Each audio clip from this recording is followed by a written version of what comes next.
Burros. Get my comments on. My do not disturb is on, so we should be good. We should be good. Guys, I'm here with Amanda, and this is pretty neat. A unique situation because Amanda got 2 donkeys from me, 2 of the Golden Girls, Valhalla and Grace. And then just few months ago, she got Ox. So that's what we're going to be talking about today and her experience. So I'm glad that you're here with us. Now, if you have questions or comments or stories, we absolutely love to hear all of that.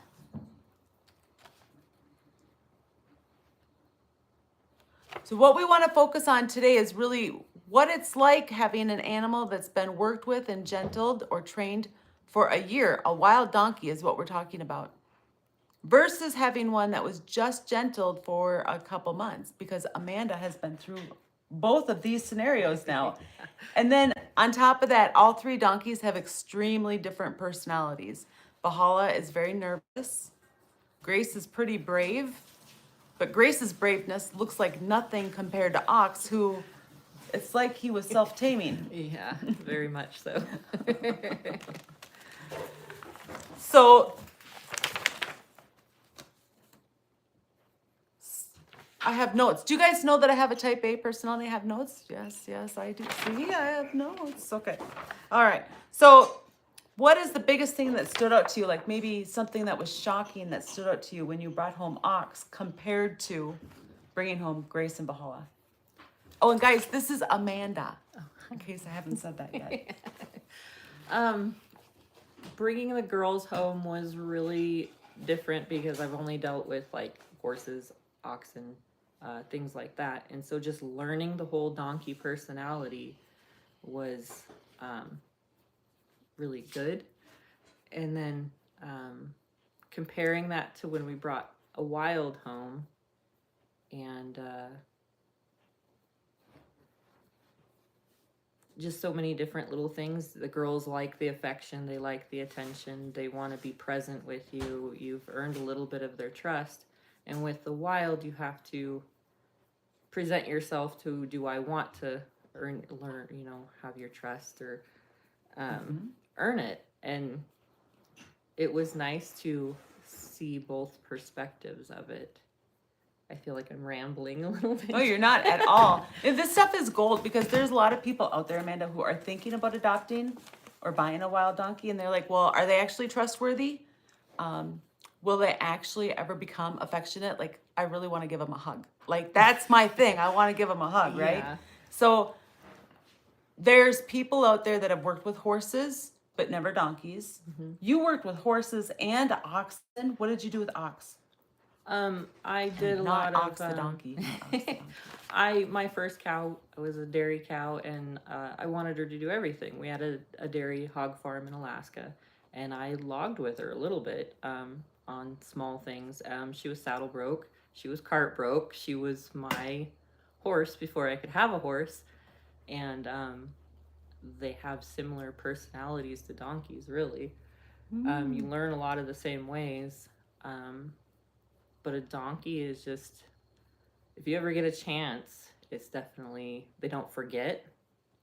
You can go out there and leave them for a little bit, pick right back up and go, and they enjoy it, as long as they enjoy it, all the positivity of it. But it's more, you think about it more than it actually is. It's not hard to start a donkey. It's just taking the time and the patience, and if you have a chance to, I would do it. Okay, so it's not hard, and I agree with that. It's not hard. And taking the time. Something that I noticed is you had already had Grace and Valhalla for probably close to a year. Mm-hmm. And then you came over and you were like, oh my gosh, that ox is adorable. I want ox. And when you were practicing getting to know him, because he was just gentle, just barely. So we taught him to pick up his feet, go in the trailer, accept halter and brushing, and be led.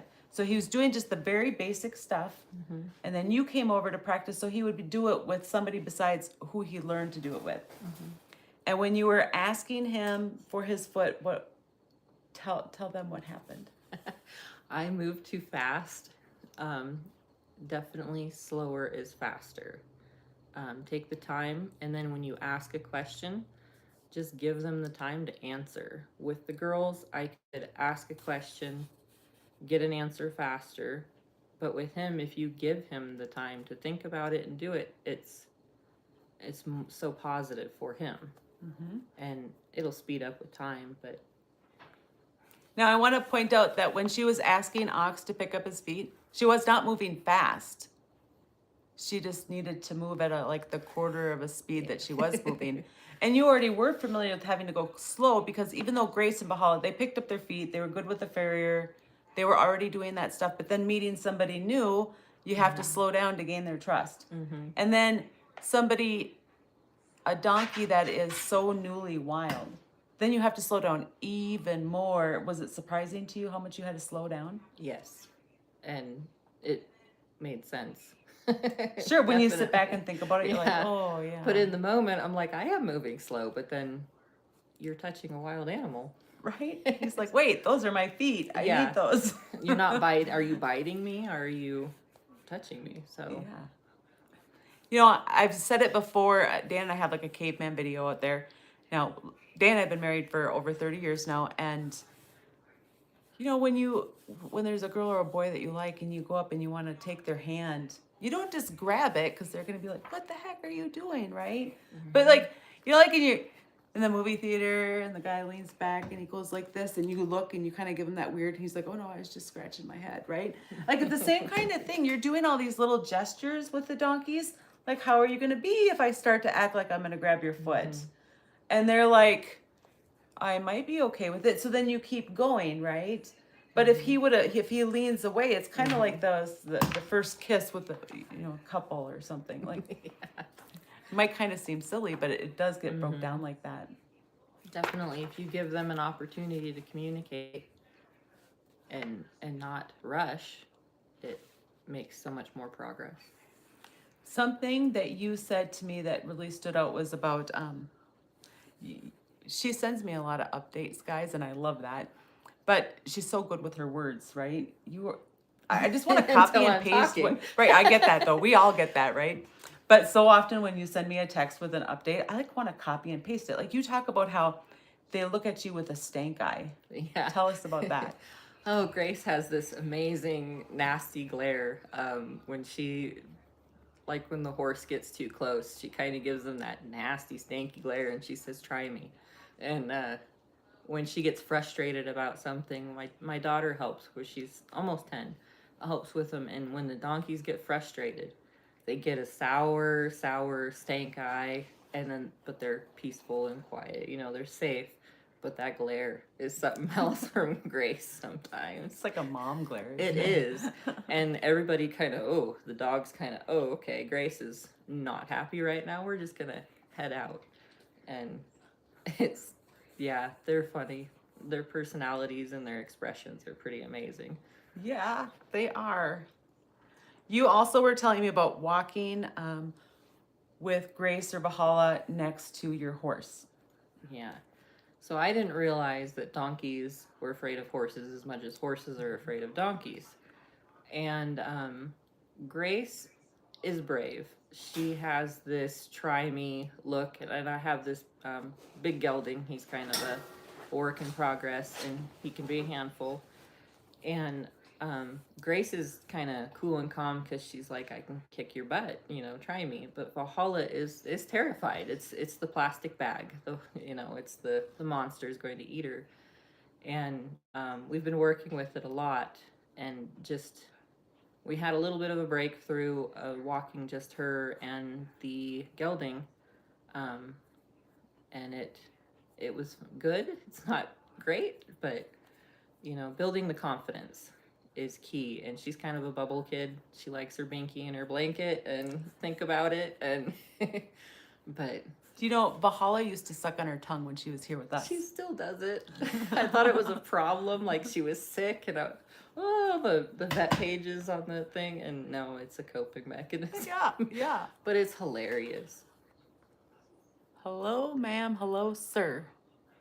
Hey, guys. We're happy that you're here with us. So, let's see. Oh, pay. Okay, so you guys know that I use pay a lot when I'm gentling. Okay, that's a big deal. And part of it is to help. Very good morning. What? Awesome. We're glad that you're here with us. Um, so we use pay a lot when we're gentling. And you talked about how you're not using pay too much anymore. Yeah, with Grace, you don't have to do it as much. She's kind of I wouldn't say arrogant, but she has a confidence about her. She gets a big head. She likes the compliments, but doesn't always require the pay. Valhalla for the big things because she's nervous and she's shy and she struggles a lot getting out of her bubble. She sometimes still gets pay. And Ox, he's the newly brought in from the wild, and he sometimes doesn't take pay. And you'll offer it, and he's cool with just a good job sometimes. And it depends a lot, I think, on the personalities, the motivation, and how far along they are in training. Mm-hmm. So pay is something that we definitely wean out, that I do anyways. I wean it out.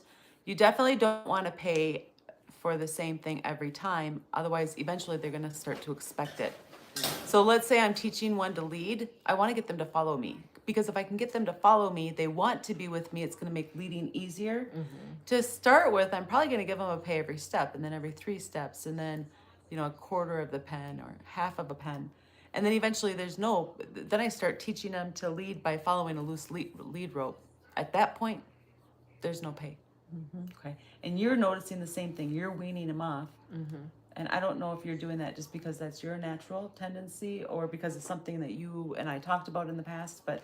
It's more of, so in the summertime, we have the whole herd, the dogs, the donkeys, the goats, the horses, the pony, all out in the yard, and they will mug you.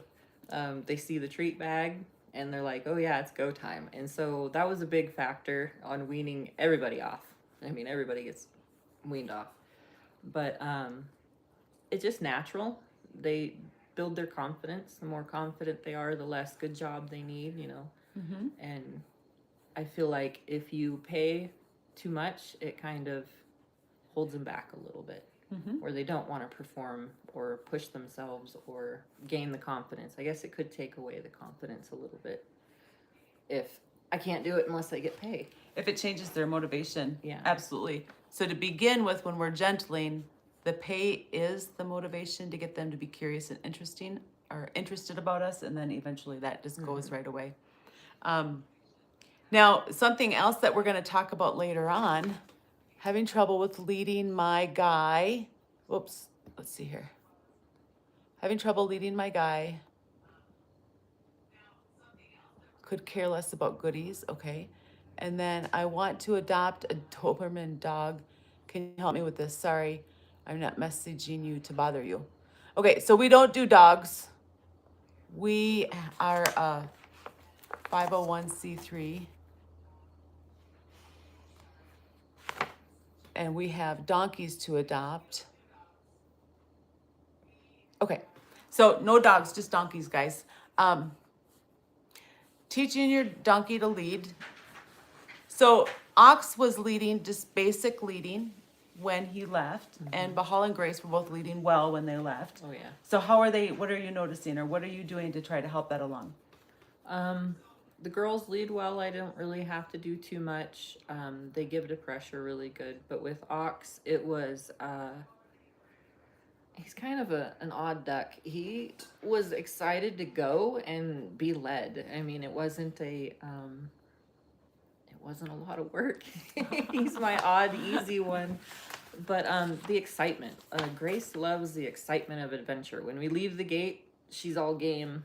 Go down the driveway, go down the road. A lot of it, I think, is their adventure and their...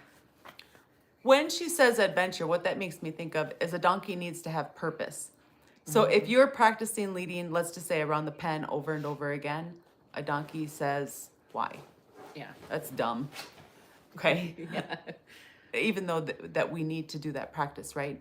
So I like to teach them to follow a loose lead rope to get them to lead. And I have playlists for that. And it's actually one that I'm building right now because I have a leading playlist that has over 100 videos in it.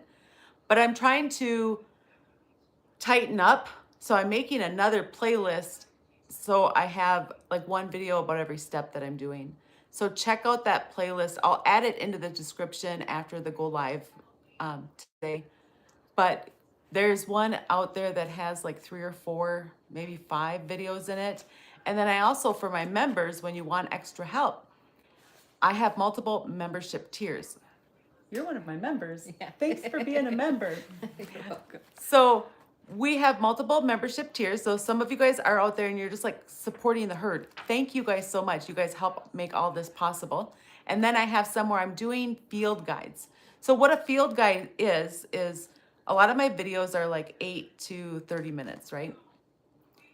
And with the field guide, I'm making those to be like a minute to 3 minutes to help you watch to get the main point, like a quick takeaway, and that will help you when you're out there working on getting your donkey to lead. Because it is an obstacle when you have, you were trying to get Valhalla in the trailer when she had a bad experience. It's hard to get them to do what they don't want to do. Yeah. It's really hard. It's impossible. Right, right. When they lock the brakes up, that's that. You know, so this is a little bit off topic of leading, but a little bit similar because leading, if they lead well, they're going to go right into the trailer. Okay. Well, I had a similar experience that you did with Valhalla. So I brought 5 donkeys by myself to the horse group, right? And it was their first trip off the property for a lot of them. And that's who I kept from the Golden Girls. Froze up. It took me 45 minutes to get her back in the trailer. Since then, she's not trailer loaded very well. Until I took her on her first trail ride where we trailered her. And you know, when we got back from that trail ride, she hopped right in the trailer. She's like, this was fun. I enjoyed it. So the reason I share that is where we leave them mentally is what they're going to remember next time. When you had the bad trailer experience loading because she was overwhelmed. So you guys got to the Ridge Riders group. Holly got overwhelmed. And when it was time to go, she says, I'm too overwhelmed. I can't get in the trailer. And she totally froze and shut down and just the lights were on and no one was home. And it was a bad place all around. And then we finally we were able to convince her real slowly, step by step. It took us an hour and a half to get her loaded. And everyone was so frustrated, but we were maintaining calm, kind. We didn't want it to be a bad experience at all. And the next time we practiced in a trailer, couldn't do it. She couldn't do it anymore. And so we're back to square one. I get to borrow the neighbor's trailer and practice. So even though you tried not to make it a bad experience for her, it already was because it took an hour and a half to get her to load, right? Yeah.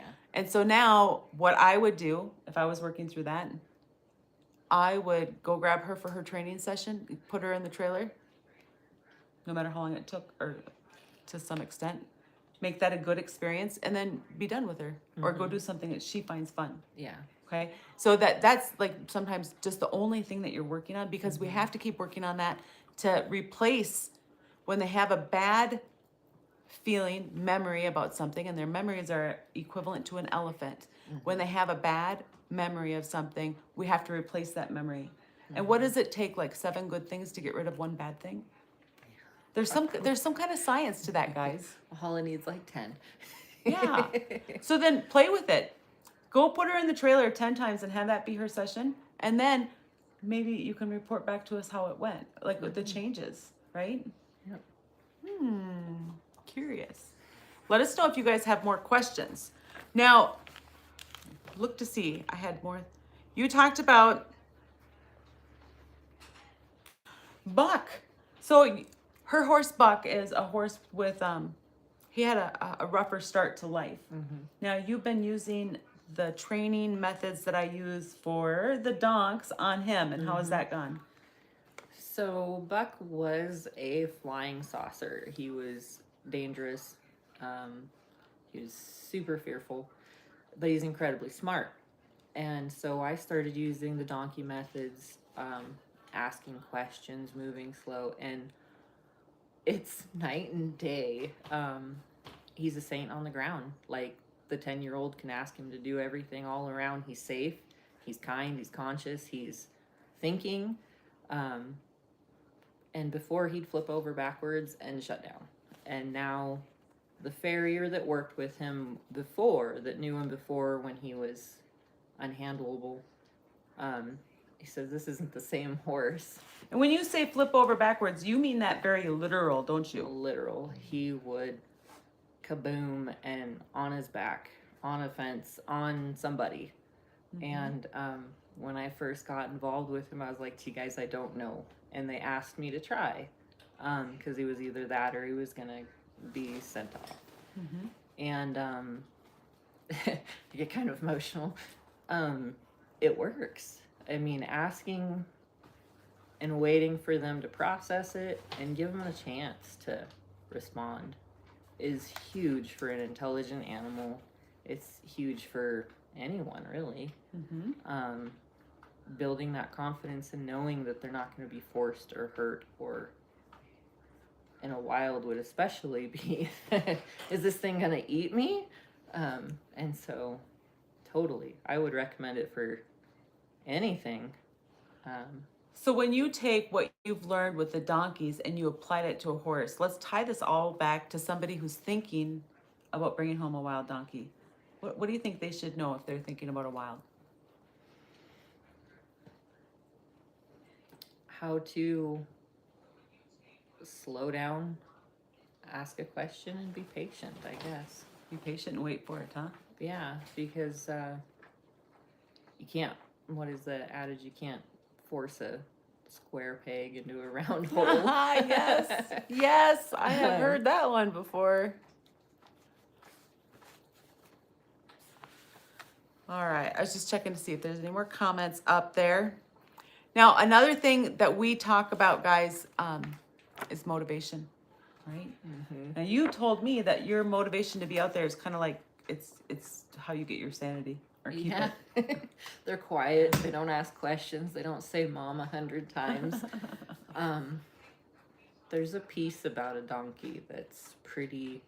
I've had a lot of animals. I've been around a lot of animals, but there's a piece about a donkey that is something else, and it's my sanity. So what if it's like super cold out and you're like, oh my gosh, I don't want to go out there. It's too cold out. How do you get yourself to do it anyways? I sit in their feeder a lot, and I just hang out with them, and you just got to do it. It's your own time, and it's really their time, but it's like self-care that's more than that, it's really right? Self-care. Yeah. Keeps me sane.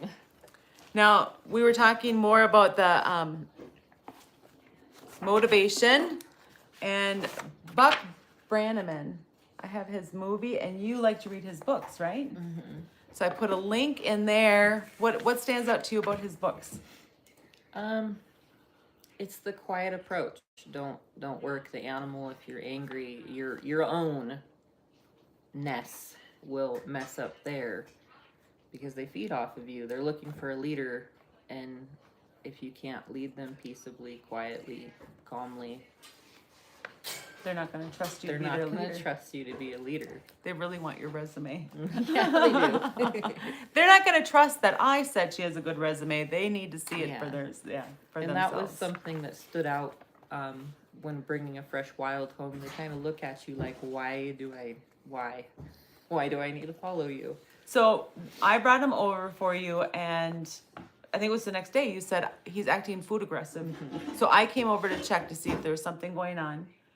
So let's tell the audience about that, because there's a lot of people out there like, I don't know if I can train a donkey, right? Or even if I'm ready to have one that was just gentled, if I can take on that responsibility. So a lot that I've learned with the donkeys is sit and think, wait and watch. And I realized that Ox was food aggressive because he was hungry. I mean, he's wild, but he was also a little underweight, but he was concerned that I was taking it away. And so my remedy was to just sit there quietly with a chair. I started across the pen, and then I moved closer every day. And when he knew I wasn't going to take it, you know, he stopped being kicky and aggressive and being grumpy. And then I could touch him while he's eating. And then I could move his food. And we're at a place now where when I feed everybody, I can pick through their food if I see like a stick in there or whatever. And he doesn't care. And we can pet him and clean the pens around them and kind of push them to move their, get the poo out from under their feet around the feeder. And it was just taking the time and watching what he was comfortable with. And Oh, I like how you said that, watching what he was comfortable with. Because when you called me, I came over the next day to assess it, and I was able to walk up to his food. He didn't care, right? So he already had my resume. He's Yeah. like, "Oh, it's you. I'm okay," right? But he's like, "I'm still reading. yeah. I'm still reading yours, Amanda. Like, I don't just need your resume, but I'd like 7 to 10 business days to read it Yeah. too." And it took about 7 to 10 business days before he didn't think I was going to steal his food. And now he's a saint. I mean, he's wonderful, but He is I a was don. questioning my decision at that moment. But To that, like, was this a good idea to bring home? yeah, I mean, what? Not even that. It's am I good enough, or am I ready, or am I prepared? Because I did a lot of research before I got the girls, and I thought about it a lot because it's more than let's go get a puppy. It's let's go pick up a wild donkey that's been trained and gentled, and let's go. Will they stay? Do you feel like they went, like, I always expect a donkey to go backwards when it goes from here to now, like the food with Ox, that was kind of going backwards, right? Because he already had my resume, he wasn't concerned. But then with a new person, new resume, they got to have 7 to 10 days to read it. And then with Grace and Valhalla, they were here for a year. How do you feel like? Do you feel like you were able to do things right away, or do you feel like? They went backwards for like a week. And then, they're not gonna eat me. This isn't gonna. But they went to 10 dogs, horses, goats, chickens. The whole shebang. And for a week, they did step back a little bit, but we gave them space for several weeks to get to know everybody and the sounds and the chaos and everything. But after that, they went forward, and they haven't stopped going forward. Well, that is awesome, and that's a really good segue to the next topic. We are going to be having Amanda come back because she does great things with these donkeys and the dogs and the goats and the chickens, and they all run around her yard. On the thumbnail, I have a picture of Grace with a goat underneath her, and she doesn't care, right? No. They annoy her, but she tolerates them pretty well. So we're going to have Amanda back later on to talk about how she does it. I know how I did it, but guys, there's more than one way to do something. And I would love to hear Amanda's story more and share it with you guys about how she introduces all these farm critters to her donkeys.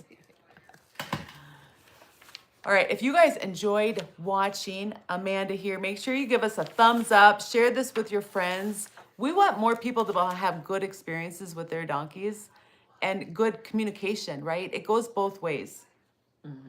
And a donkey needs, what is that, 7 to 10 business days to read your resume? Yeah, they do. But once they have it and once they have you, they're 100%. They're totally.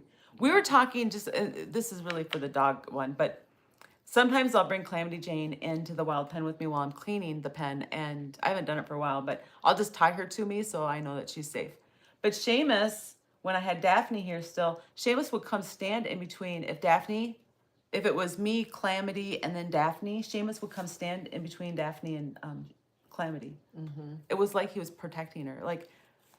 And I would never trust my dogs around the donkey 100%.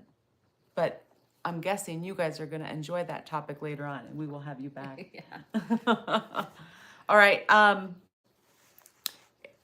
Make sure you guys share this on social media. I think some people don't know you can watch it on the replay, right? So whether you're here watching it live or on the replay, thank you so much for joining us. Tomorrow we're going to be back at our regular time of 6:30. And yeah, have an awesome evening. Thank you guys for joining.